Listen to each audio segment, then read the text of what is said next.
Bienvenue dans cette deuxième version du... Enfin, deuxième version, non. Deuxième carnet de bord tricot, hein, parce que crochet, il n'y en aura pas aujourd'hui. Donc dans cette petite vidéo, je me permets du coup de tourner un peu n'importe où. Là, je suis dans mon bureau aujourd'hui. Ce sont des petites vidéos un peu informelles où je vous présente ce que je suis en train de tricoter, éventuellement si j'ai des projets terminés. C'est pas très long et l'idée c'est juste voilà, de faire le point sur ce que je suis en train de bricoler en ce moment. On est parti. Ah, je crois qu'il y a des gens qui aiment pas trop quand je clappe. Je vais arrêter de faire ça.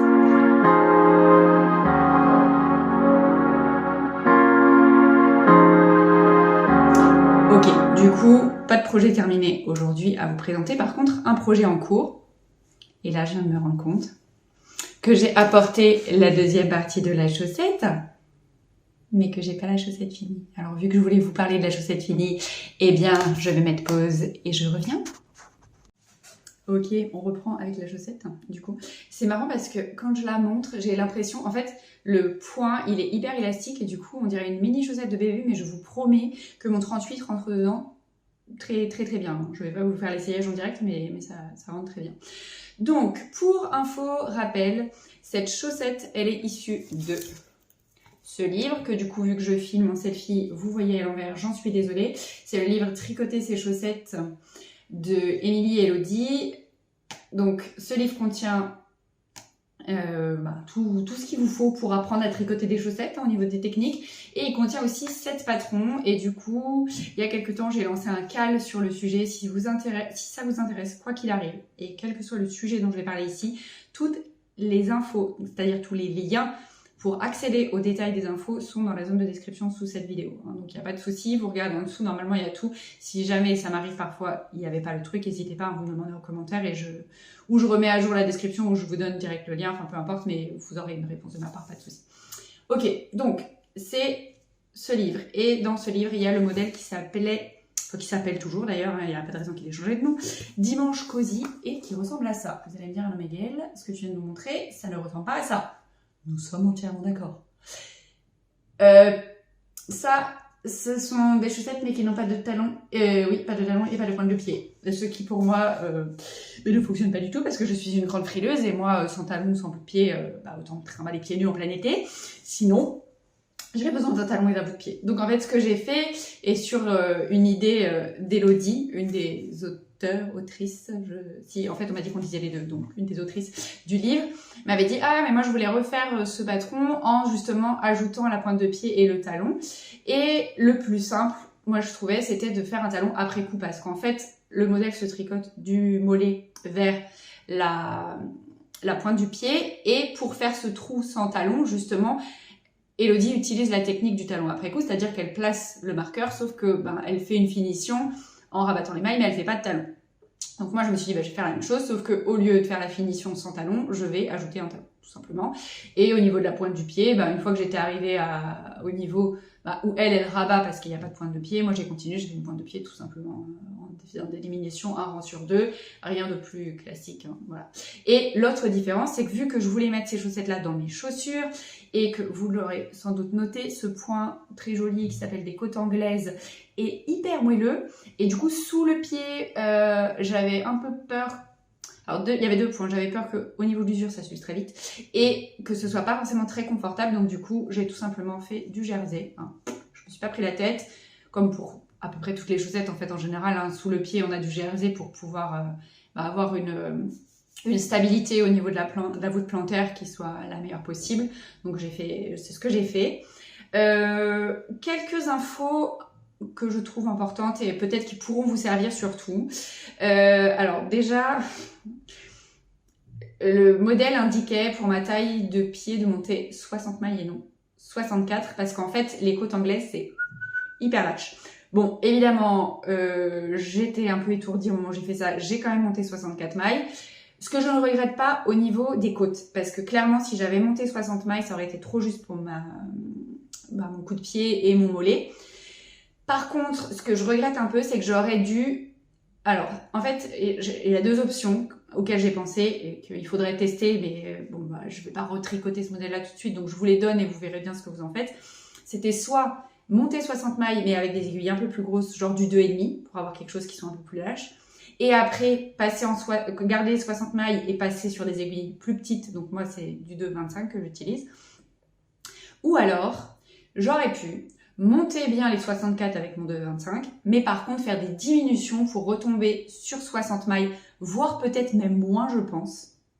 Parce que vraiment, je trouve que c'est assez lâche. Et à mon avis, peut-être que, ouais, au lieu de 64, je me demande si 58 ou peut-être même 56, ça aurait pas suffi. Mais ça, encore une fois, à tester en fonction de la façon dont vous tricotez. Mais parce que vraiment, vous le voyez, hein, c'est hyper large. Donc, hyper large. C'est très extensible, en fait. C'est pas hyper large, c'est très extensible.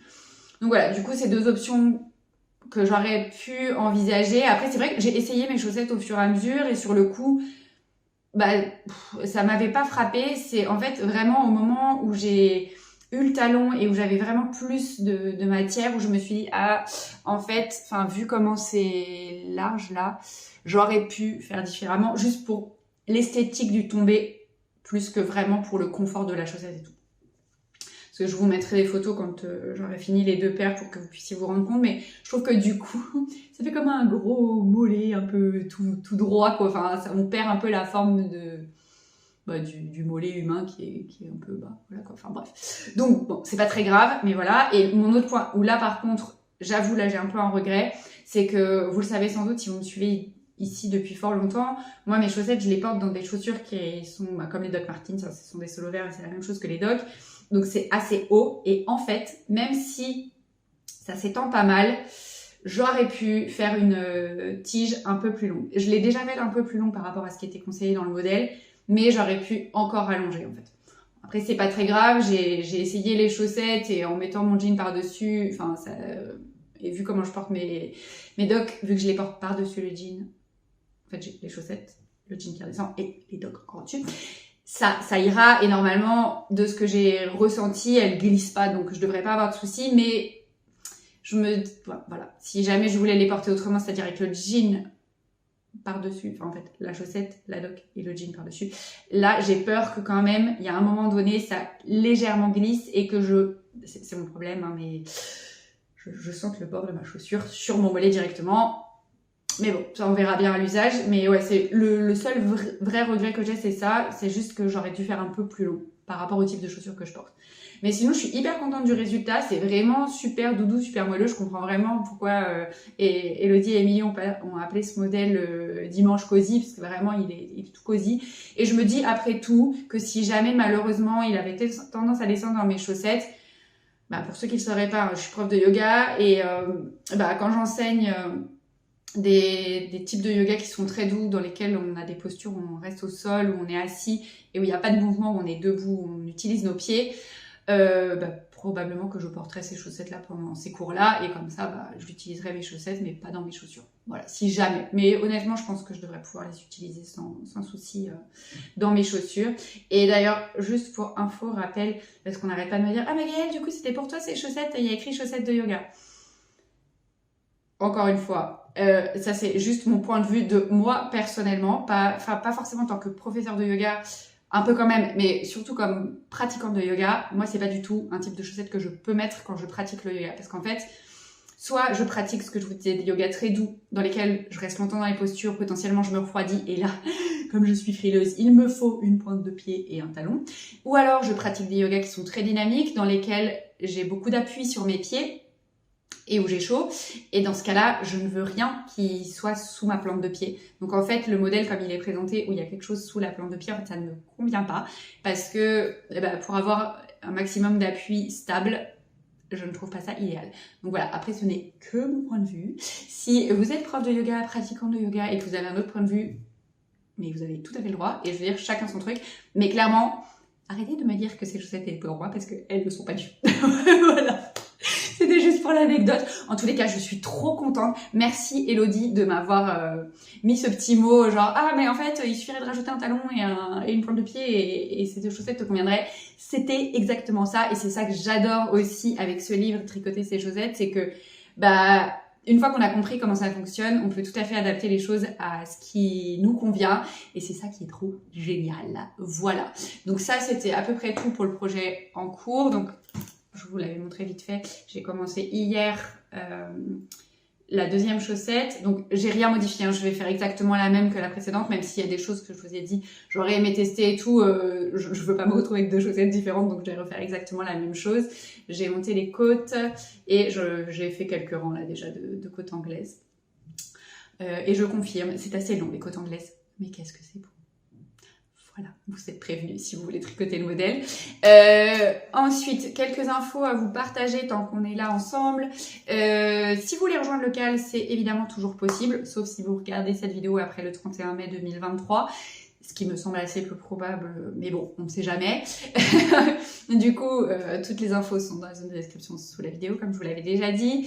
Il n'y a rien à gagner. Par contre, il y a une promo sur les patrons du livre. Si vous n'avez pas le livre et que vous voulez simplement acheter tous ou certains des patrons indépendamment sur Ravelry, les filles, donc Émilie et Elodie, m'ont donné un code promo. Je gagne rien du tout sur ce code promo, hein. Ah oui, ça c'est important que vous le sachiez, mais vous gagnez pas mal du coup parce qu'il y a moins 15%, donc c'est pareil. Quand vous verrez le lien pour rejoindre le CAL, je vous ai mis les liens vers les patrons sur Ravelry, il y a le code promo qui est indiqué, comme ça on est sûr de ne pas se tromper, donc vous pouvez aller voir ça si ça vous intéresse.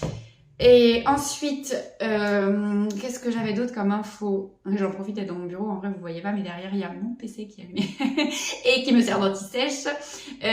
Oui, si, j'ai relancé une nouvelle édition du programme Knit and Yoga. Du coup, vu que je vous parlais un peu de yoga tout à l'heure, si c'est quelque chose qui vous tente, sachez que les portes sont ouvertes et par contre elles vont bientôt se fermer, donc ne tardez pas trop. C'est une édition spéciale pour les gens qui n'ont jamais fait de yoga. Pour ceux qui en ont déjà fait, vous pouvez tout à fait rejoindre le programme, hein, évidemment. Mais il se veut vraiment ouvert au plus grand nombre. Et du coup, il n'y a pas besoin de matos de yoga pour pratiquer, ce qui est quand même plutôt pas mal. Si jamais vous aviez loupé la masterclass dans laquelle je vous propose de tester le programme en avant-première pour être sûr, notamment pour la partie yoga qui vous correspond, vous mettez un petit mot. Alors, je vais vous mettre dans la zone de description sous la vidéo le lien vers le programme, comme ça déjà vous avez toutes les infos pour vraiment comprendre ce qu'il en est, le matériel à avoir pour le côté tricot par contre. Et si vous avez des doutes sur le fait que ce programme soit pour vous, j'avais fait une masterclass donc il y a 2 semaines maintenant, et si vous l'avez manqué et que vous voulez la visualiser et tester la partie yoga pour être sûr de ne pas passer à côté de quelque chose qui vous correspondrait, ou si vous voulez être sûr de ne pas vous engager sur un truc qui ne vous correspond pas aussi, ça marche dans les 2 sens. N'hésitez pas à m'envoyer un mail. Je vous mettrai le mail parce que c'est pas le mail du coup côté tricot, c'est le mail côté yoga parce que c'est un programme que je fais en côté yoga. Comme ça, je vous envoie la masterclass et puis vous pouvez tester de votre côté et vérifier que tout est ok pour vous et voilà. Ça c'était le premier point et tardez pas trop parce qu'en fait le tarif préférentiel se termine à la fin de la semaine. Après, il y a une petite augmentation du tarif avant que je clôture les portes. Et une fois que les portes seront fermées, là, pour le coup, on commence tous ensemble le 3 octobre. Après cette date, il n'y a plus moyen d'acheter le programme. C'est fini et c'est genre fini forever. Hein. Il n'y a pas de je rouvre. C'est un programme qui est donné une fois par an dans le format dans lequel il est proposé. Et les pratiques sont exclusives. Vous y avez accès à vie une fois que c'est fait. Mais par contre, une fois que c'est fini quoi. Enfin, pour l'achat du programme en tous les cas. Donc voilà, et une autre information, ça a encore un peu lien avec le yoga, mais je vous pose ça ici parce que dans toutes les retraites de yoga que j'ai organisées jusqu'à présent, il y avait la majorité des gens qui étaient là, enfin en fait toutes les personnes qui étaient là étaient des personnes qui me connaissaient par le tricot et avec qui on a tricoté ensemble pendant la retraite de yoga. Donc j'organise une dernière retraite de yoga cette année en centre Val-de-Loire, pardon, j'ai failli mélanger tous les mots. Et du coup, c'est sur le week-end du 11 novembre, donc c'est 11, 12, 13 novembre. Il reste encore pas mal de place, parce qu'en fait, je vais être tout à fait transparente avec vous. Il n'y a que actuellement 2 personnes inscrites, on est à moins de 2 mois de l'événement, et je me demande si du coup, s'il n'y a pas assez de monde, on va devoir l'annuler, ce qui me fait entre le cœur, parce que ce sont des moments de partage qui sont vraiment chouettes, et si vous avez jamais fait de yoga, il n'y a aucun souci pour participer à ces événements-là, parce que on est en petit comité et du coup j'accompagne vraiment chacune dans sa pratique et du coup si vous tricotez en général les gens qui sont là sont aussi des personnes qui tricotent et c'est vraiment bah voilà, l'occasion de se retrouver ensemble, de déconnecter, de prendre soin de soi. Et le thème pour cette retraite de yoga, c'est de prendre le temps d'aborder l'hiver. Vous repartez avec des trucs et astuces aussi pour vous, pour en dehors de toute pratique, quand vous voulez vous retrouver tout seul sur votre tapis, tout seul ou toute seule sur votre tapis, vous pouvez réutiliser toutes ces petites choses-là que vous avez vues qu'on a vues ensemble en fait pendant la retraite, pour vraiment adapter votre pratique à ce qui vous convient à vous. Donc voilà, et puis découvrir peut-être d'autres types de yoga si vous les connaissiez pas. C'est vraiment l'occasion de pratiquer autrement en fait. Voilà. Donc si cela vous intéresse, n'hésitez pas. Le lien pareil est dans la zone de description sous la vidéo. Et si vraiment vous voulez venir, ne vous tardez pas à vous inscrire, parce qu'il y a un moment donné où il faudra, avec la personne chez qui j'organise la retraite de yoga, qu'on fasse le choix de savoir si on annule ou pas la retraite. Voilà, ça me fend énormément le cœur, mais je préférais être transparente avec vous, parce que ce serait dommage que ce soit quelque chose qui vous intéresse, que vous attendiez le dernier moment et que nous on annule, alors qu'en fait peut-être il y avait 3-4 personnes qui étaient encore intéressées et que du coup on aurait pu maintenir l'événement. Donc voilà, du coup c'était bien tout pour ce petit carnet de bord, tricot essentiellement du coup, hein. Et j'espère que ça vous a plu. Si vous avez des questions, si vous avez des remarques, si voilà, des choses à partager, surtout n'hésitez pas. Les commentaires sont ouverts pour ça comme toujours. Ça me fait toujours plaisir de vous lire et de répondre. Donc n'hésitez vraiment pas. Merci d'avoir suivi jusque-là. Si jamais vous n'étiez pas abonné, n'hésitez pas. Une nouvelle vidéo tous les lundis. Là, ça fait pas mal de temps que j'ai pas fait de tuto. Mais c'est juste que j'ai pas vraiment pris le temps d'en faire, et que en plus je crois que personne m'a trop demandé des choses en ce moment. Donc si jamais il y a des tutos dont vous avez vraiment besoin, qui vous empêchent de continuer à avancer dans votre projet, n'hésitez pas à me le demander. Je verrai ce que je peux faire pour vous. Je ne m'engage pas à l'avance, hein, oui, évidemment en fonction de ce dont vous avez besoin, mais si je peux aider, il faut vraiment pas hésiter. Et si vous avez aimé la vidéo, n'hésitez pas à liker, et à très vite pour une prochaine vidéo. Ciao, ciao.